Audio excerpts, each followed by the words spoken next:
Welcome to our channel.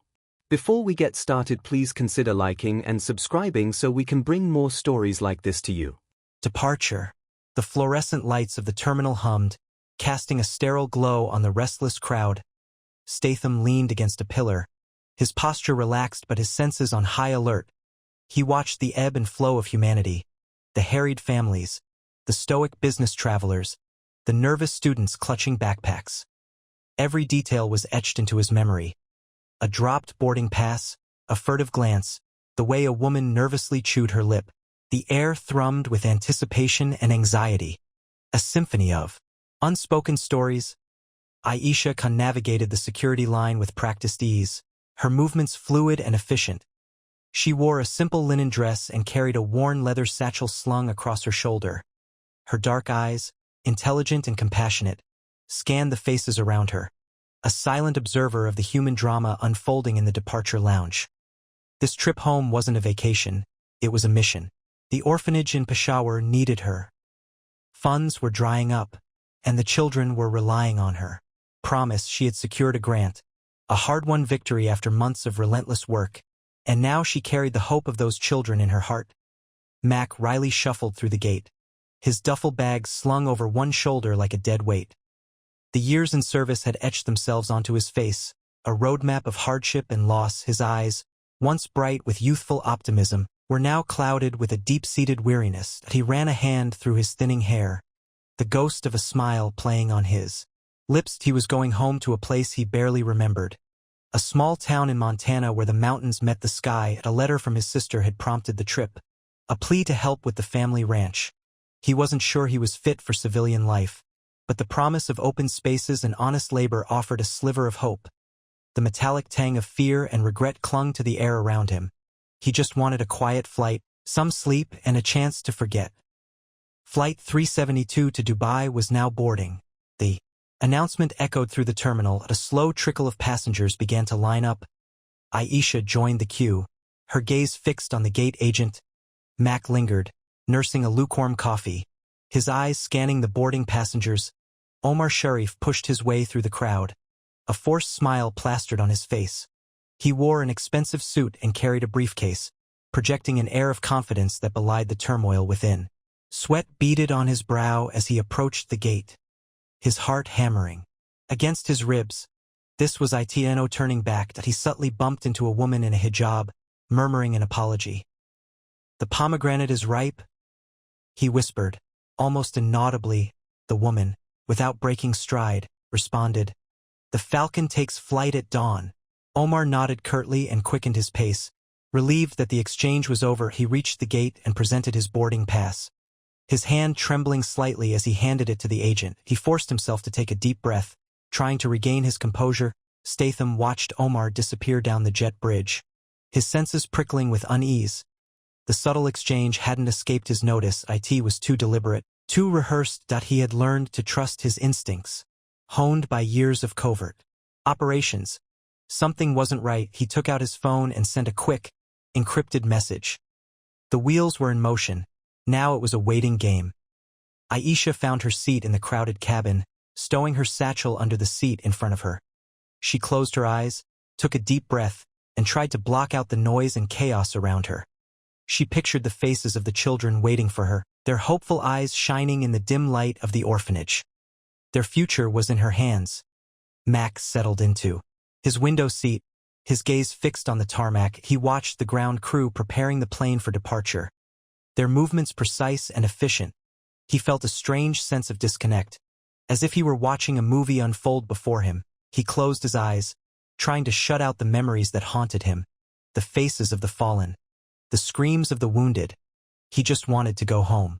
Omar found his seat near the back of the plane, his heart pounding in his chest. He glanced around nervously, checking to see if he was being watched. He was just a pawn in a much larger game, a cog in a machine he didn't fully understand.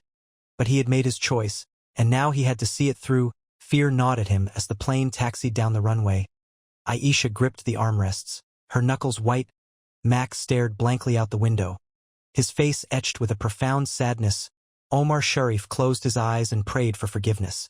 The engines roared to life, and the plane hurtled down the tarmac, gathering speed.in.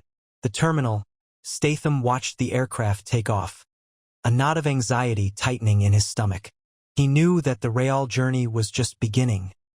Seeds of deception. The internet cafe's buzzing fluorescence reflected the taut anxiety coiling in Omar Sharif's gut. He scanned the message again, each word searing itself into his consciousness. Sunrise confirmed. Seeds ready. May Allah grant you success. It was the signal, the culmination of months spent plotting in shadowy corners. The ever-present dread of exposure a constant companion. The operation was greenlit, ****. 6 weeks prior, an Islamabad warehouse on the city's edge. The air, thick with the aromas of dust and cheap fuel, vibrated with Abu Nazir's sermon. Before a clutch of attentive men, his face a crinkled map of zealotry, he gestured towards a world map, a web of jet routes etched across its surface. Operation Nightingale, he croaked, his voice roughened by years of fervent pronouncements. A festering symbol of Western immorality. We strike at the heart of their arrogance. His finger jabbed at a point over the Atlantic. Flight 416, London to New York. Maximum occupancy. A perfect target. Omar recalled the crushing weight of that moment, the clammy slick of his hands. Nazir's gaze had locked onto his, a silent, unavoidable demand. You are the chosen instrument, Omar. You will cultivate the seeds of our holy retribution. The details followed in rapid succession. Ingeniously disguised components, clandestine communication protocols, relentless training exercises. A constant barrage of justification. He forced the memories down. Self-doubt was a burden he could ill afford. *****. Omar snapped his laptop shut, the screen's afterglow fading. Drawing a long breath, he fought to steady his restless hands. He settled his bill, stepping out into the clamorous Islamabad street. The air tasted of exhaust and fragrant spices. He flagged a cab toward the airport. His backpack a leaden weight against his shoulder blades. Boarding descended into a swirl of motion, families jockeyed, executives barked orders into smartphones. A mingled cloud of perfume and kerosene hung in the air. Omar located his seat, 27B, a window spot toward the rear. He hoisted his bag into the overhead compartment and settled in. His pulse a frantic drumbeat. He tried to focus on the pre-flight safety briefing, but the attendant's movements seemed dreamlike, detached from reality. *****. Aisha Khan offered a warm smile to the young girl beside her. The child, perhaps 7, clutched a well-loved teddy bear, her eyes wide with anxiety. A little nervous, Aisha inquired gently, her voice a soothing balm. The girl nodded, her lip trembling. It's all right, Aisha reassured, taking the child's hand. Flying is a great adventure. We'll soar through the clouds, like birds in the sky. She gestured to the window. Look, you can see the world from up high. The child's grip on the bear eased slightly, a hesitant smile gracing her lips. Aisha's research grant, destined to add a new wing to the Peshawar orphanage, felt substantial in her satchel, a tangible reminder of the hope she carried. *****. Across the aisle, Marcus Mack. Riley observed the embarkation with weary detachment. Years immersed in the darker aspects of humanity had imbued him with cynicism, yet sharpened his intuition. He trusted his gut, an instinct honed in the world's most dangerous locales. His gaze lingered on the young man in 27B. Omar. He sat too still, too contained. There were no nervous tics, no glances at his phone, not even a casual look around. Just an unnerving, almost statue-like quality. Mac's attention drifted to the backpack above. The way it had been stowed, too precise, too deliberate, triggered alarm bells. Mac reached for his flask. He needed a buffer. He'd seen too much, done too much, just wanted to make it to New York, see his sister, and maybe find some oblivion. But the young man's composure wouldn't let him rest. Suspicion, like a newly planted seed, had taken root. Turbulence. The seatbelt light died, its incessant chime finally a memory. A wave of exhales swept through the cabin. Omar Sharif, pinned to the window in 23A, tugged at his tie. The silk now felt like a strangling hand. He checked his watch. 2:17 p.m. Impeccable timing. Up front, a clumsy passenger unleashed a geyser of orange juice down a businessman's immaculate shirt. Good God! He roared. leaping up, mortified. The apologetic woman dabbed ineffectually with a flimsy napkin. "I'm so dreadfully sorry." Omar, however, barely noticed. He was attuned to the burgeoning tension, the atmosphere thickening like a gathering storm. The carefully planned sequence was unfolding that a shrewish voice shattered the murmurs of consolation and annoyance. "You think you can bully me like that?" A woman, face twisted into a mask of outrage, stabbed a finger at the man across the aisle. "I saw you. You deliberately impeded me from stowing my bag." He scoffed derisively. "Don't be absurd that my back is acting up. I was merely trying to—" "Don't you dare lie!" she shrieked, her voice climbing the scales, head swiveled, initial amusement curdling into apprehension. The argument intensified, fueled by the pressurized cabin and unspoken anxieties. A cacophony of accusations filled the air. Omar observed the burgeoning conflict with a detached, almost scientific interest. Phase 1. Nominal success. His gaze drifted towards the flight attendant, Fatima, as he knew her navigating the aisle with a beverage cart. Her composure was absolute, her smile unwavering, her movements fluid. Decades had passed since the Bekaa Valley. Yet time seemed to have forgotten her. As she reached the bickering couple, she paused, feigning an offer of refreshment, reaching for bottled water. Her fingers brushed the cart's edge, dislodging a tiny silver trinket, a miniature scimitar, that winked once under the lights before vanishing beneath the seats at a signal. Unambiguous and precise. Point 2 rows behind. Statham tensed, every nerve. Screaming, spilled drinks, escalating disputes. He recognized the pattern, countless repetitions, a classic misdirection. A meticulously crafted smokescreen and icy premonition settled deep in his gut. He surveyed the passengers, searching for dissonances. The jerky movements of a youth near the emergency exit, another's furtive glances at the cockpit, the unnaturally fixed nature of Fatima's smile. Insignificant alone. Together they formed a chilling mosaic. His eyes met Fatima's for a fleeting instant. The warmth had vanished, replaced by a glacial hardness. He glimpsed recognition, a spark of challenge. Before she looked away, Statham's pulse hammered. He understood, he knew what was coming. He subtly freed himself from his seatbelt, muscles coiling. He needed a strategy, and he needed it now. The aircraft's confines offered little escape. He was ensnared, surrounded by innocents, with a team of highly trained operatives poised to unleash hell. The argument raged on, the woman now branding the man a pig.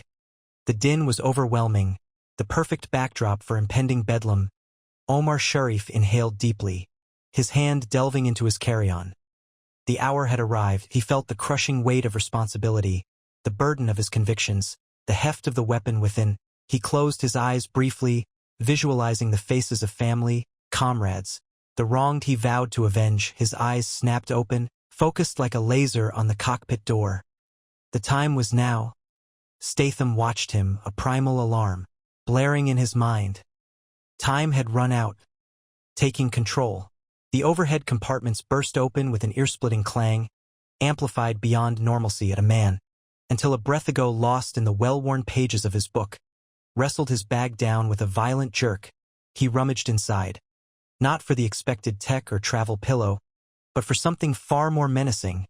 A flash of cold steel punctuated the muted cabin lights. A compact handgun. He snapped out an order in Arabic, the harsh syllables shattering the aircraft's steady drone. Across the narrow passage, another passenger, who had been play-acting at sleep, mimicked the maneuver. Then another, and another, each producing a weapon from luggage that had seemed utterly innocent.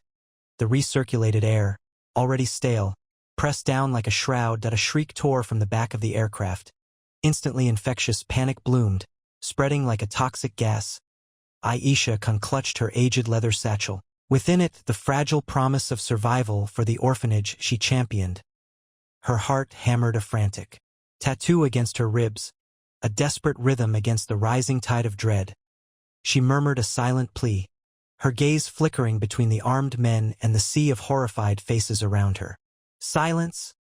the lead hijacker roared, his English bearing a noticeable accent.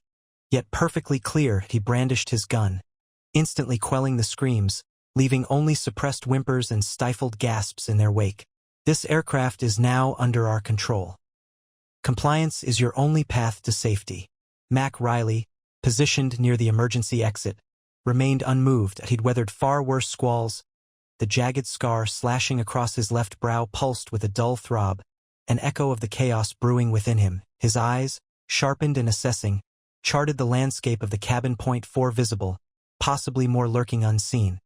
He catalogued their positions, weapon choices, and telltale nervous fidgets. The ringleader, a gaunt man with a face like sharpened flint, seemed the most volatile. Another, thick-bodied and perspiring freely, held his weapon with a shaky hand. Rank amateurs. Dangerously so. "We need access to the cockpit," the leader barked, shoving terrified passengers aside with the unforgiving snout of his weapon. His cohorts followed, bulldozing their way forward, towards the presumed sanctuary behind the reinforced door. Omar Sharif felt the reassuring weight of the Walther PPK nestled amongst his personal effects.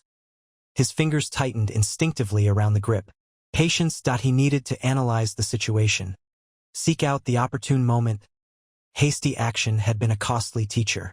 In his past, he observed the hijackers, his expression an unreadable mask, concealing the tempest raging beneath. The cockpit door, typically a reassuring symbol of inviolability, became the epicenter of the unfolding nightmare. The leader hammered on the metal, bellowing, "Open this door immediately, or we commence the executions."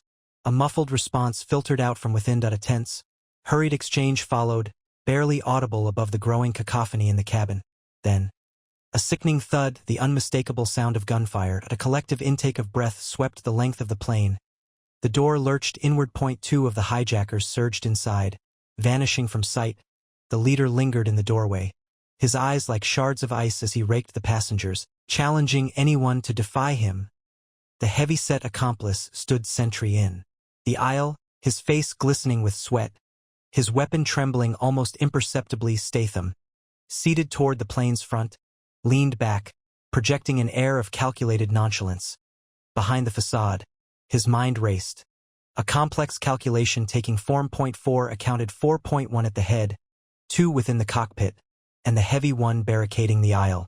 Contingencies existed. He needed confirmation. He needed a strategy. A premature move could be catastrophic. The fate of everyone on board hung precariously in the balance. He subtly adjusted his posture, steeling himself. The quiet before the thunder. The price of resistance. A metallic gleam sliced through the cramped space between seats in row 14. At Omar Sharif, looking more like a tax auditor than a rebel, had finally acted. He surged forward. A makeshift shank, Mac assumed it was a toothbrush, honed to a point aimed for the jugular of the aisle guard. The hijacker, a sinewy figure with eyes like frantic sparrows, proved surprisingly agile. He dodged the thrust, a sharp backhand cracking against Sharif's face. The improvised weapon skittered across the floor.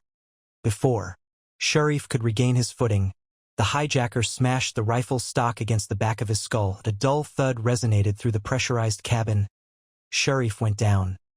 The hijacker, chest heaving, stood over Sharif's unmoving form, delivering a series of brutal kicks to his torso. Each blow landed with a guttural grunt. A raw expression of rage. Passengers gasped, shrinking back in their seats, Mac's fists clenched, fingernails biting into his palms. "Anyone else?" The hijacker spat, his voice a grating hiss. "Anyone else feeling heroic?" Silence. A heavy, fear-soaked stillness. The hijacker expectorated on Sharif's prone body and straightened, rifle brandished high. His gaze swept the cabin, a challenge in his eyes, daring someone to rise. Aisha Khan, her face drained of color but her resolve unbroken, squeezed past the paralyzed occupants of row 15. She knelt beside Sharif, disregarding the crimson stain blooming on the carpet. Her fingers, usually employed in comforting frightened children, delicately examined his head wound. "He needs help," she stated, her voice remarkably firm. "He needs medical attention." The hijacker barked out a laugh, devoid of warmth. "We're all the medics you need now, lady, and our cure is pain." He lashed out with his foot, a dismissive act of cruelty. Aisha winced, but stood her ground. Mac watched Aisha's courage, a knot of admiration and frustration tightening in his stomach. He wanted to shout at her, to tell her to retreat, to not jeopardize herself for a lost cause. But he remained rooted to his spot, haunted by specters that always materialized when violence erupted. Ghosts of Kandahar, errors in judgment, faces he had failed to protect. He noticed the tremor in Aisha's hands as she tried to stanch the flow of blood. That he saw the tears gathering, not for herself, but for the fallen man. That he saw the unwavering empathy in her eyes, the same care she lavished on the orphans under her charge. That he also registered the cold calculation in the hijacker's gaze as he observed Aisha. This wasn't merely about dominance. It was about breaking their spirit, extinguishing their hope. The hijacker jerked his head toward the front of the aircraft. "Take him," he snapped at another hijacker who had been observing the scene. "Shove him in the head. Let him contemplate his bad choices." Two hijackers hauled Sharif towards the forward lavatory, his body dragging against the seats. Aisha trailed behind, her face a mask of worry as the lavatory door slammed shut, imprisoning Sharif in its cramped confines. Aisha turned back to the passengers. Her eyes locked with Max. He recognized the silent plea, a desperate call for assistance. One he couldn't ignore. He averted his gaze, jaw clenched. This wasn't a drill. This wasn't a hypothetical situation. This was reality. People were being injured. People were going to perish. No superhero was going to swoop down and rescue them. This was his burden now. Statham, observing the brutal scene from his seat further back, felt a chill permeate his core. The wanton cruelty, the absolute lack of regard for human dignity, it was a different order of depravity. These were more than just embittered extremists. They were something far more sinister. He had underestimated the situation. He needed a plan, and he needed it immediately. The stakes had just escalated. First strike. The serving cart, laden with half-eaten meals and discarded newspapers, rattled down the aisle. It was an accident, of course. A sudden jolt of turbulence. That was the story. But the way Statham gripped the handle, the barely perceptible shift in his weight, telegraphed a different truth entirely. The cart slammed into the lead hijacker, the one dragging Omar Sharif towards the lavatory, with a sickening thud. Plates shattered, food splattered, and the man, caught completely off guard, stumbled back, momentarily losing his grip on Sharif. "Sorry," Statham called out, his voice laced with false sincerity. "So clumsy." The hijacker, face contorted with rage, roared something guttural in Arabic and lunged. Statham was ready. He'd anticipated the move, using the momentum of the cart to spin himself around, slamming the edge of the metal frame into the man's temple. Not enough to kill, but enough to disorient. Aisha Khan gasped, scrambling back against the seats, her eyes wide with terror. Sharif lay motionless on the floor, a dark stain blooming on his shirt. Statham didn't give the hijacker a chance to recover. He feigned a punch high, drawing the man's guard up, then followed with a brutal kick to the knee. Bone cracked. The hijacker screamed, collapsing onto the floor, clutching his leg. The second hijacker, who had been guarding the front of the plane, charged towards them, pistol raised. "Aisha, get down!" Statham yelled, already moving. He grabbed a discarded blanket from a nearby seat and hurled it at the gunman's face. The blanket momentarily blinded him, giving Statham the precious seconds he needed to close the distance. He launched himself at the hijacker, tackling him around the waist. They crashed into a row of seats, sending passengers scrambling. The gun clattered to the floor. The fight was brutal, close quarters, a desperate struggle for survival. Statham, despite his superior skill, was fighting for his life.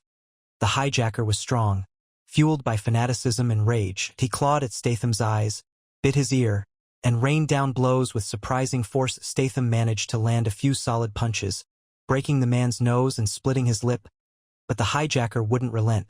He wrapped his legs around Statham's torso, squeezing the air from his lungs. Statham felt his vision blurring, his strength waning. He needed to end this now. He drove his elbow into the hijacker's throat.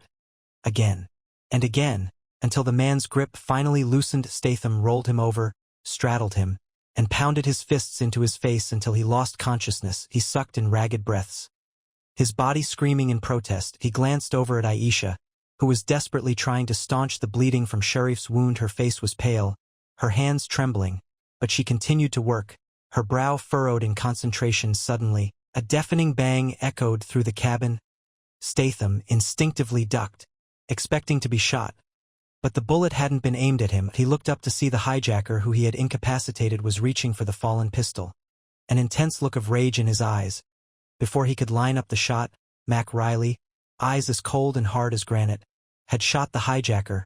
The bullet ripped through the man's shoulder, sending him sprawling. Mac lowered his weapon, his gaze fixed on Statham. "Took you long enough?" he growled, his voice raspy with disuse. He glanced at Aisha and Sharif, then back at Statham. "More incoming, I reckon. Allies."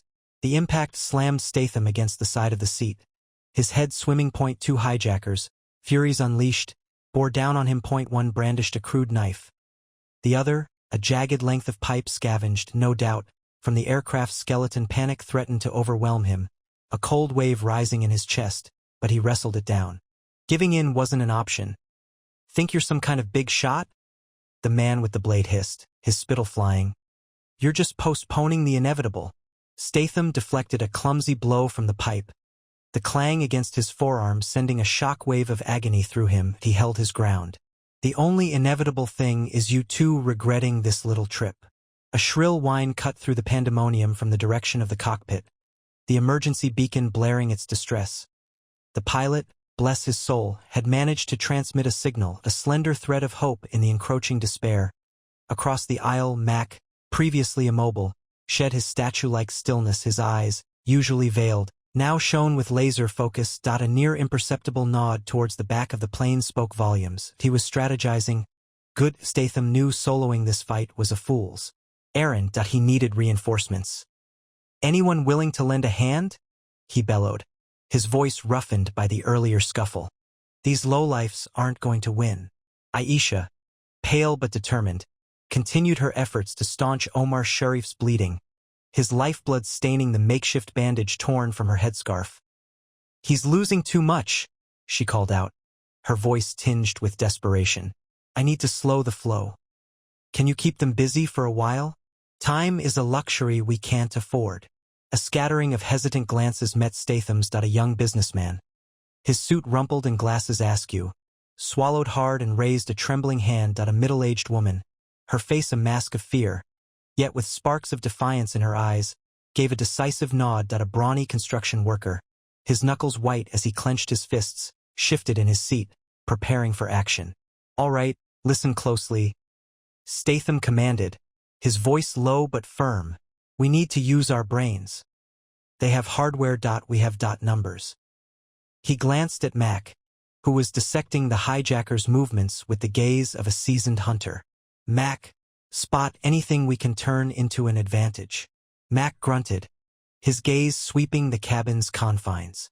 "Overhead luggage, oxygen canisters, anything with heft, anything that cuts."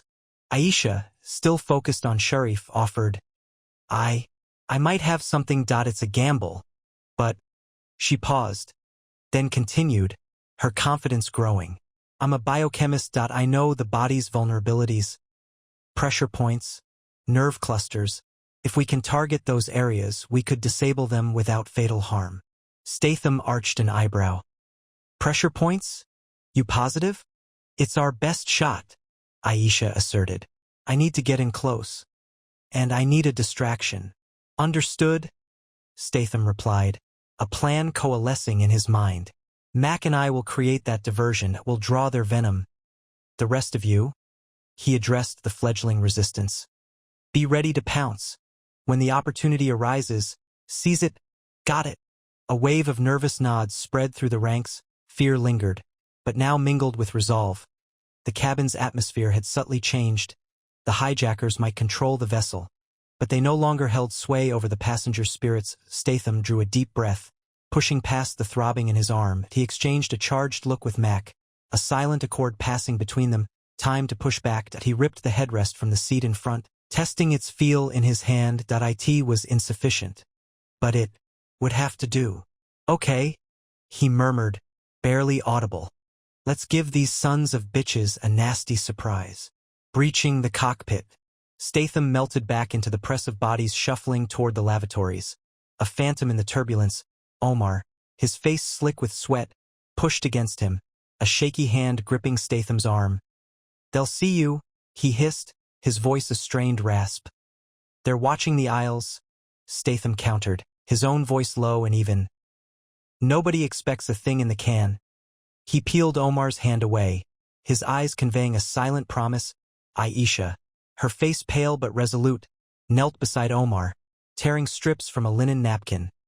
The crimson stain blooming on his shirt was spreading rapidly. "Hold this tight," she instructed, pressing the makeshift bandage against his side. Her voice trembled, but her hands were surprisingly steady. "Mac, keep an eye on him." Mac, perched awkwardly on the armrest of a nearby seat, his gaze fixed on the two hijackers guarding the aisle, grunted in acknowledgement. The overhead lights flickered, casting long, dancing shadows that mirrored the unease churning in the cabin. "Showtime?" he muttered. A grin set to his jaw. Statham locked himself in the cramped lavatory. The metallic tang of disinfectant stung his nostrils. He ripped the flimsy mirror from the wall, the cheap plastic frame cracking in his grip. He needed a distraction. Something big, something loud. He rummaged through the meager supplies, his fingers brushing against cotton swabs, tiny plastic cups, and finally, a small first-aid kit. An idea, reckless but potentially effective, sparked in his mind. He dumped the contents of the kit onto the counter. Antiseptic wipes, bandages, a small tube of antibiotic ointment, and a vial of saline solution. Outside, Aisha, her voice surprisingly clear, called out, "I need help. He's losing too much blood." The nearest hijacker, a burly man with a cruel scar bisecting his cheek, hesitated. Omar groaned theatrically, adding to the chaos. The hijacker glanced towards his partner, who remained impassive, his eyes scanning the passenger's Scarface. However, couldn't ignore the urgency in Aisha's voice. He took a step towards her. That was Mac's cue. He feigned a coughing fit, hacking loudly, and stumbled into the aisle, bumping deliberately into Scarface. "Sorry, mate," he rasped, clutching his chest. "Just a touch of turbulence." Scarface shoved him roughly aside. "Watch it, old man." Mac, his face contorted in a grimace, used the opportunity to subtly shift his position, placing himself between Scarface and the cockpit door, his hand, hidden in the folds of his jacket, tightened around the heavy wrench he'd liberated from the galley. Inside the lavatory, Statham poured the saline solution into one of the plastic cups. He then squeezed the tube of antibiotic ointment into the cup, adding a liberal dose of antiseptic wipes. That he stirred the concoction with a cotton swab, creating a milky, viscous fluid. He took a deep breath and threw the mixture against the smoke detector. The small lavatory instantly filled with a thick, acrid smoke. The alarm blared, a piercing shriek that cut through the rising panic in the cabin. The second hijacker, finally roused from his vigilance, barked orders in Arabic. Scarface, momentarily distracted by the alarm and the commotion surrounding Omar, turned back towards the cockpit, shouting something unintelligible. Statham burst from the lavatory, a blur of motion that he slammed into Scarface, using the hijacker's momentary disorientation to his advantage. The impact sent Scarface stumbling backwards, crashing into the drinks trolley. Bottles shattered, sending shards of glass and the sweet scent of alcohol into the air. Mac, seeing his opportunity, charged forward, swinging the wrench in a wide arc. Connected with Scarface's temple with a sickening thud. The hijacker crumpled to the floor. The second hijacker, his eyes wide with fury, raised. His weapon, Mac, despite his age and injuries, moved with surprising speed, diving for cover behind a row of seats. Bullets ripped through the air, tearing into the seat cushions. Statham, ignoring the gunfire, sprinted towards the cockpit door. He grabbed the handle. His knuckles white with effort. It was locked. He slammed his shoulder against the reinforced metal, once, twice, the force of the impacts reverberating through his body. The door shuddered but held. He knew he only had seconds. Emergency. Landing. The leader's eyes, black pits of fanaticism, widened as Statham appeared at the other end of the aisle. A guttural roar ripped from the hijacker's throat as he charged, a curved blade flashing in his hand. Statham didn't flinch. He used the narrow space to his advantage. Meeting the attack head-on, the hijacker lunged, aiming for Statham's throat. But Statham sidestepped, a blur of motion, and grabbed the man's wrist, twisting it with brutal efficiency. A sickening crack echoed in the confined space. The blade clattered to the floor. The hijacker screamed, a high-pitched, animalistic sound. Statham didn't hesitate. He delivered a swift, precise kick to the man's knee, buckling him as the hijacker crumpled.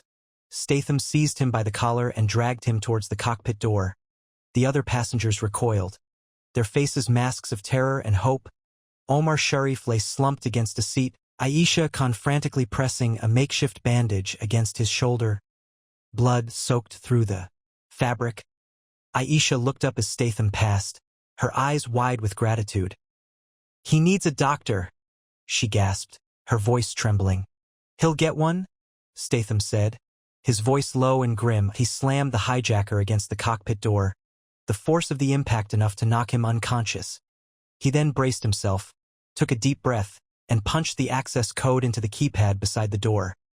The door clicked open. He shoved the unconscious hijacker inside and stepped in after him, quickly locking the door behind him.